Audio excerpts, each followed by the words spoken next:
The Celtic brooch, more properly called the penannular brooch, and its closely related type, the pseudo-penannular brooch, are types of brooch clothes fasteners, often rather large. They are especially associated with the beginning of the early medieval period in Ireland and Britain, although they are found in other times and places, for example, forming part of traditional female dress in areas in modern North Africa. Beginning as utilitarian fasteners in the Iron Age and Roman period, they are especially associated with the highly ornate brooches produced in precious metal for the elites of Ireland and Scotland from about 700 to 900, which are popularly known as Celtic brooches or similar terms. They are the most significant objects in high-quality secular metalwork from early medieval Celtic art, or Insular art, as art historians prefer to call it. The type continued in simpler forms such as the thistle brooch into the 11th century, during what is often known as the Viking Age in Ireland and Scotland. Both penannular and pseudo-penannular brooches feature a long pin attached by its head to a ring. The pin can move freely around the ring as far as the terminals, which are close together. In the true penannular type, the ring is not closed. There is a gap between the terminals wide enough for the pin to pass through. In the pseudo-penannular type, the ring is closed, but there are still two separately defined terminals, which are joined by a further element. The penannular type is a simple and efficient way of fastening loosely woven cloth, but the pseudo-penannular type is notably less efficient. The brooches were worn by both men and women, usually singly at the shoulder by men and on the breast by women, and with the pin pointing up. An Irish law code says that in the event of injury from a pin to another person, the wearer is not at fault if the pin did not project too far and the brooch was worn in these ways by the sexes. The most elaborate examples were clearly significant expressions of status at the top of society, which were also worn by clergy, at least in Ireland, though probably to fasten copes and other vestments rather than as everyday wear. The Census Mhor and Early Irish Law Tract specified that the sons of major kings, when being fostered, should have brooches of gold having crystal inserted in them, while the sons of minor kings need wear only silver brooch. Terminology: annular means formed as a ring and penannular formed as an incomplete ring. Both terms have a range of uses. Pseudo-penannular is a coinage restricted to brooches, and refers to those brooches where there is no opening in the ring, but the design retains features of a penannular brooch, for example, emphasizing two terminals. Some pseudo-penannular brooches are very similar in design to other penannular brooches but have a small section joining the two terminals. Others have fully joined terminals, and emphasize in the design the central area where the gap would be, for example the Terra brooch. Pseudo-penannular brooches may also be described as annular or as ring brooch. The terms open brooch or open ring brooch are also sometimes used for penannular brooches. There is a scheme of classification originally set out in relation to earlier types by Elizabeth Fowler in the 1960s, which has since been extended in various versions to cover later types. Brooches of either penannular or annular type, where the pin is very large in relation to the ring, so that the ring cannot play any part in the fastening of the brooch, may be called ring brooches, pin brooches, or brooch pins, or, especially where the ring is small and plain, ringed pins. In these, the design of the pin head typically shows that the pin is intended to sit underneath the ring, rather than on top of it as in the larger brooches. Celtic is a term avoided by specialists in describing objects, and especially richly artistic styles of the early Middle Ages from the British Isles, but is firmly fixed in the popular mind. The term insular art is used to describe the distinct style of art originating in the British Isles and combining Germanic, Celtic, Pictish and Mediterranean elements, although some simpler and relatively early penannular brooches are found in Anglo-Saxon contexts, and some subtypes predominantly so. As far as is known, the Anglo-Saxons did not use these brooch styles for prestige elite jewelry. However, there are elements in the style of Irish and Scottish brooches deriving from Anglo-Saxon art, and related to insular work in other media, especially illuminated manuscripts. Fibula is Latin for brooch and is used in modern languages to describe the many types of Roman and post-Roman early medieval brooches with pins and catches behind the main face of the brooch. The brooches discussed here are sometimes also called fibulae, but rarely by English-speaking specialists. Fastening the brooches. With a penannular brooch, the pin is pushed through folds of the cloth, which are then pulled back inside the ring. The free end of the pin passes through the gap in the ring. The pin is then rotated around the ring by 90 degrees or so that as long as the pin is held down by slight pressure it cannot escape over the terminals, and the fastening is secure. With pseudo-penannular brooches, things are not so simple, and the manner in which they were used is still debated. The method was probably not the same for all brooches. One method may have been to pull folds of the cloth through the ring until they could be pierced by the pin, and then pull the cloth back until the pin rested on the ring. This would work best with brooches with a pin not much longer than the diameter of the ring, which some have but others do not. The second method might have been simply to pin the cloth vertically, leaving the ring hanging unattached to the cloth. This does not seem very secure. The third method relied on a length of chain cord attached to the ring near the terminals, which was used to secure the pin by tying it down, perhaps with a small pin at the end, which was also put through the cloth.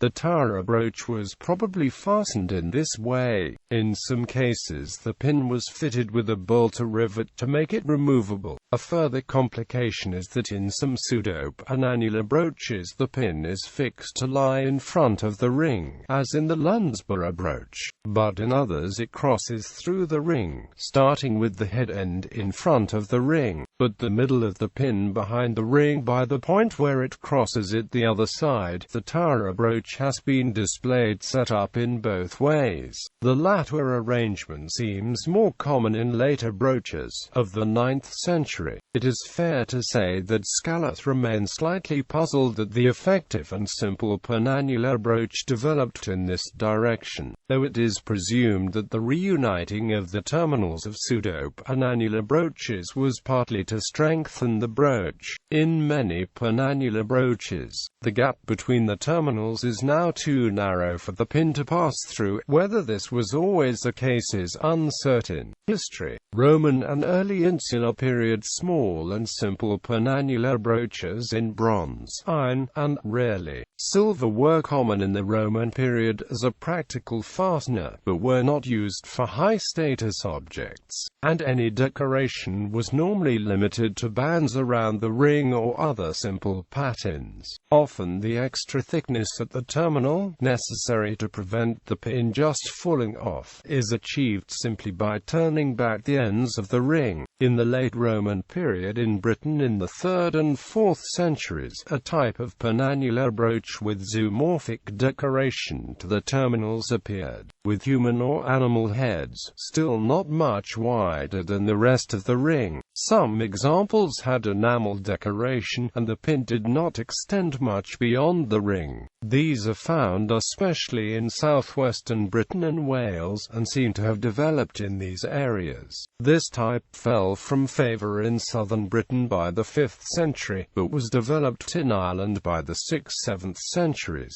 These types considerably extended the size of the terminals, which now presented a flattish area often decorated with enamel or glass inlay, mostly using abstracted patterns but sometimes zoomorphic decoration.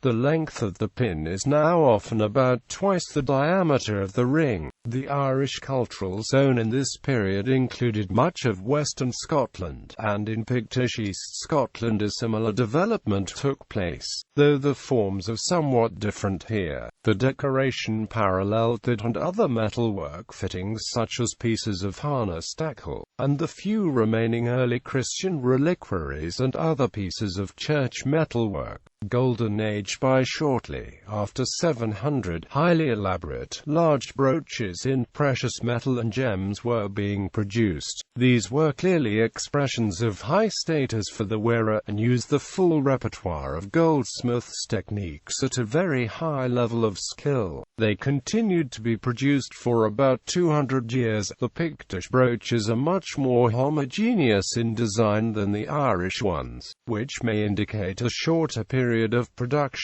possibly from the mid-8th to the beginning of the 9th centuries. Each surviving design is unique, but the range of types established in the more modest earlier brooches are developed and elaborated upon. There was no previous tradition of very ornate brooches in Ireland, and this development may have come from contact with continental elites who wore large fibulae as marks of status. Such contacts were certainly made, especially by traveling monks. Archaeological and some literary evidence suggests that brooches in precious metal were a mark of royal status, along with wearing a purple cloak, and it is probably as such that they are worn by Christ on a high cross at Monasterboice and by the Virgin Mary on another. All surviving examples, numbering over 50 in the case of the Irish ones, have been recovered by excavation, or at least finding in the ground. But where the detailed circumstances of the find are known, few are from graves, and finds in hoards are much more common. When they were in graves, the burials are often much later than the date of the brooch, as in a brooch in the Irish 8th century style found in a Norse burial in Westre Orkney, and possibly the Kilmainham brooch. Elaborate brooches often have one or more names presumed to be those of owners, scratched on the reverse, often in runes. Plainer brooches in bronze and similar alloys continue to be found in much larger numbers. The most elaborate Irish brooches are pseudo-penannular, while the Scottish ones mostly retain true penannular forms. Most are silver gilt, the gilding often partial. Some are gilded base metal, of bronze or copper alloy. Only one solid gold Irish brooch is known, a 9th century one from Lochen, County Londonderry, which is less elaborate than most of the series, though the standard of work is very high. However, some brooches have a hidden recess which may have contained small lead weights to make the precious metal used seem more valuable than it actually was. In Ireland, the head of the pin might be turned into a focus for decoration, sometimes using a kite-shaped plate, such as that on the Terra brooch. In Scotland, the pin heads were simple circles formed by bending the pin back on itself. Scottish terminals are more often distinct lobed or square shapes extending beyond the circle of the ring on both sides, while in Irish examples, the terminals typically extend inside the ring, forming another curve, but not much outside it, or sometimes form a straight line across the interior of the ring. Irish brooches may only join the two terminals by narrow strips, or not only eliminate the gap entirely, but have a central zone of decoration where the gap between the terminals would have been. The brooches found with the ardagh chalice show both types.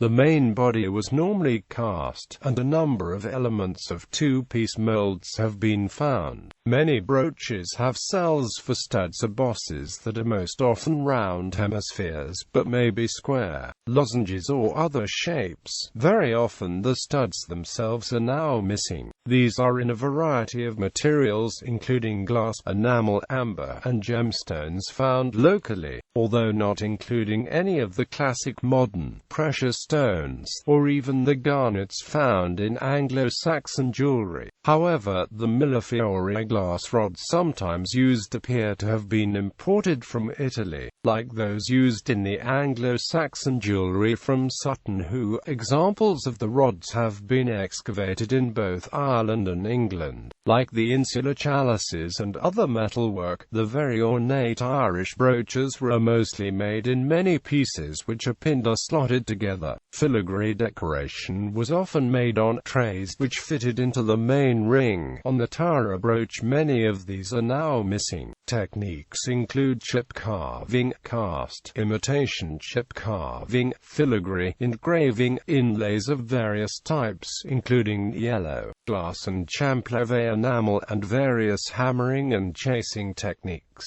The range of materials and techniques is almost the full range known to man. Quote, two techniques that do not appear are the true pierced openwork entresol, much used in Byzantine jewelry, and the cloisonné work that typified much Western European jewelry, and especially large fibulae at the time, whether in enamel or stone inlays like the garnets used so effectively at Sutton Hoo and in the Anglo-Saxon Staffordshire hoard. In the gilded brooches, enamel is restricted to studs that punctuate the composition like gems. The larger areas of champlave found on the flared terminals of earlier types perhaps continue in simpler types, though dating is difficult. On some brooches the decoration is too detailed to be appreciated when the brooch is being worn, and some of the most elaborate brooches have the backs, invisible when worn, decorated almost as elaborately as the fronts. The Terra brooch shows both features and, in addition, shares with some others a difference in decorative styles between front and back, with Celtic triscles and other spiral motifs restricted to the back, while the front has more interlace and zoomorphic elements.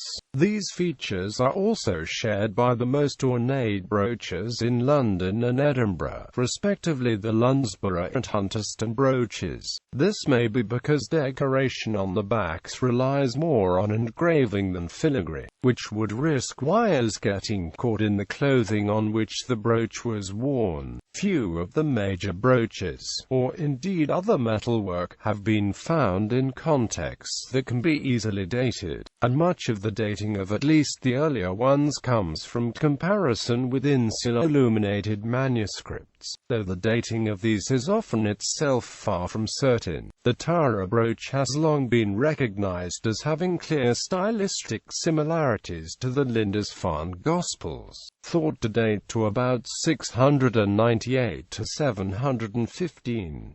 Many of the similarities are to the carpet pages, highly detailed ornamental pages filled with decoration, which share with the brooch a certain horror vacui that leaves no area unembellished, and also complex decoration that is extremely small and perfectly executed, and best appreciated when seen at a larger than actual scale, whether in the original or in photographs. Both combine elements from many stylistic origins into a style that is distinctly insular, Latin Celtic art, Germanic animal style, and classical and other Mediterranean styles.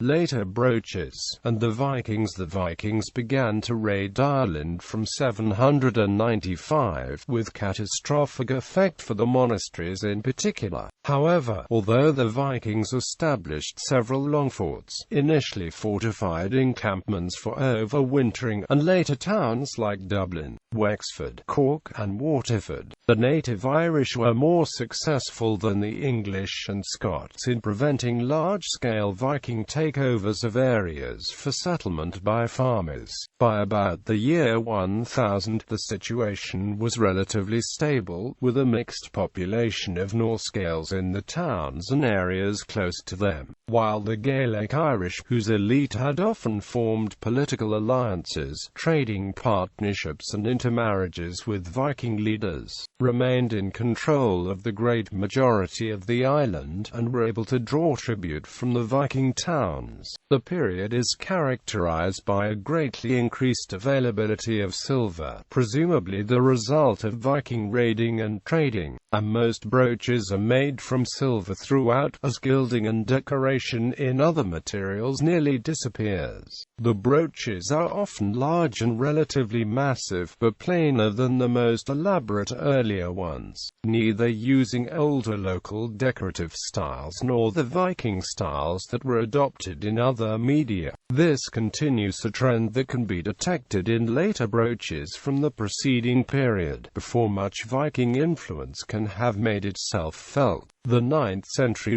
Cree brooch is one of a number of transitional brooches, though its form is highly ornate, with a large flat triangular pinhead. The ring is thick plain silver. The gold filigree panels occupy relatively small areas, and the workmanship is a coarse or crude imitation of that of earlier works. The Killamary brooch is a comparable example, with a marked emphasis on plain flat silver surfaces.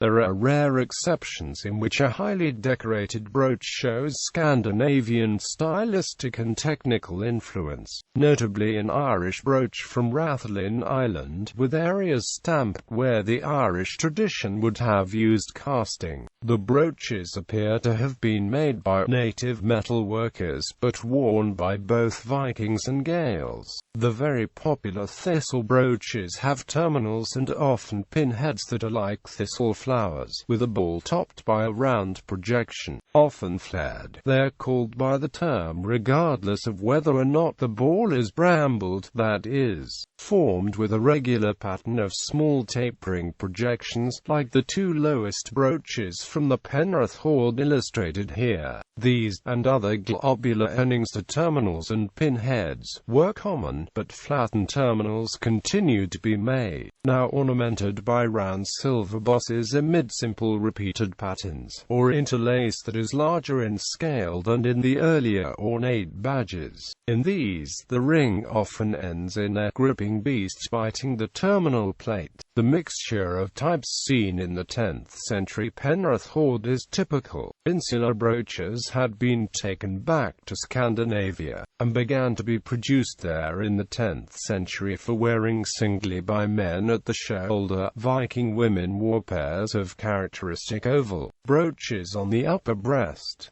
Most were simpler than insular examples, and several hundred examples in tint bronze rather than silver are known. The 10th century Danish Molar brooch is the most elaborate example known, with a simple overall design with bowl terminals and pinhead, but with rich detailing such as interlace panels on the ring and filigree sections on the balls. Other insular types were also produced in Viking areas of England, especially Scandinavian York. The penannular brooch fell from common use by the end of the 11th century, a time when Ireland and Scotland, and Scandinavia, were adopting general Western European styles in many areas of both art and life. A distinctly Irish type of brooch found at the end of the Viking period is the kite brooch, whose name derives from the almond shape called a kite in heraldry, though the shapes of the heads are actually highly variable.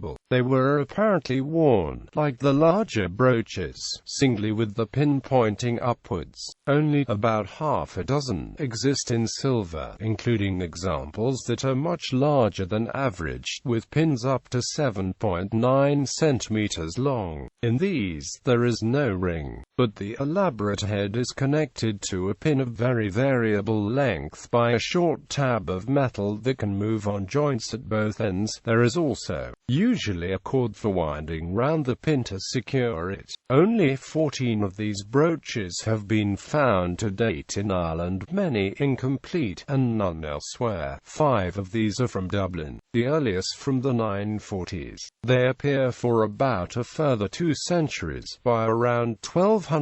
Typical medieval ring brooches that have little distinctively Irish about them are found instead. Celtic Revival. The brooches we have today have been discovered since the 17th century, and their odds on the survival ones found have increased greatly over that period, as the value as artifacts has overtaken the scrap value. In the 19th century, as part of the Celtic Revival, many brooches copying or inspired by earlier styles were made. Much of the responsibility for the fashion for high-quality Celtic Revival jewellery belongs to George Waterhouse, a jeweller from Sheffield, England, who moved to Dublin in 1842. Before the end of the decade, he and the long-established Dublin firm West and Amp, son of College Green, were finding it necessary to register the designs to prevent copying of the various types of objects made. The brooches were both the most resonant and those which could be sold with the least alteration to the original form and design, although the jewelers generally reduced the size and fitted them with conventional pins and catches behind. Even though the cashmere shawls that were also fashionable at the time were often loosely woven and not unsuitable for fastening in the original way, different versions were made at different price levels, though even the most expensive struggled to recreate the full intricacy of the originals. The National Museum of Ireland is clearly not correct in saying that the fashion began after Queen Victoria was presented with a replica of the Cavan brooch on her visit to Dublin to see the Great Industrial Exhibition in 1853. The royal collection has 2 brooches that Prince Albert bought for her from West Amp, son, in 1849 on an earlier visit to Dublin, which were already being made in editions. Albert presented them in November and at Christmas that year. Such beautiful souvenirs, both made after those very curious old Irish ornaments we saw in the college in Dublin. One, a silver shawl brooch, in smaller size than the original, was her reaction to the November gift. A later gift from Albert included a setting of a cairngorm he had picked up when walking in the Scottish Highlands, a more authentic type of gem than the brightly coloured foreign stones used in much Celtic Revival jewellery. The discovery of the Terra brooch in 1850 could therefore not have been better timed in terms of attracting public interest. The brooch was immediately recognised as the culminating masterpiece of the Irish development of large and superbly worked ornate brooches, a status it has retained ever since. The brooch was soon acquired by George Waterhouse, who used it as the centre of displays of his replicas and imitations of Celtic brooches in his Dublin shop, also exhibiting it at the Great Exhibition in London in 1851 and the Paris Exposition Universal, as well as the Dublin Exhibition visited by the Queen in 1853. Waterhouse had invented the brooch's name. In fact, it has nothing to do with the hill of Tara, but the true circumstances of its find still remain unclear, and Waterhouse chose to link it to the site associated with the High Kings of Ireland, fully aware that this would feed the Irish middle-class fantasy of being descended from them. By the time the brooch passed to what is now the National Museum of Ireland in the 1870s, Tara brooch had become a generic term for Celtic Revival brooches, some of which were now being made by Indian workshops for export to Europe. Replicas, very rarely fully accurate, and imitations of Celtic brooches have continued to be made to the present day, at varying levels of quality.